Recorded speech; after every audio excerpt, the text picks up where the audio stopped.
Ay hindi, kasi diba sabi ko nga negosyante po ako. May mga time na katulad ngayon, may time ako para magpa-interview sa lahat ng vlogger, sa lahat na magpapapicture sa akin.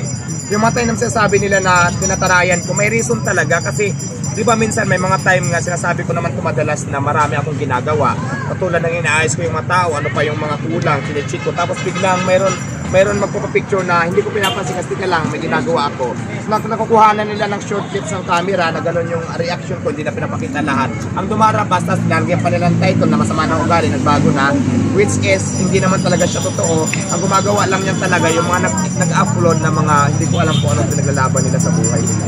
So yun. May lumabas pa kasi na nagpapabayad daw ng 1.5 na 2. Ay, maghanap pa dito ng kahit isa na siningil ko ng 1.5. Kasi pagka may nangyari na siningil ko, harap ko sa akin ngayon, dudublihin ko pa, triplihin ko pa. Silang bibigyan ko, hindi po ako nanghingi ng ganyan. At wala akong, minsan hindi ako nag-attempt na kahit piso nanghingi ako para sa magpapapicture. Walang ganon. So hindi ka naman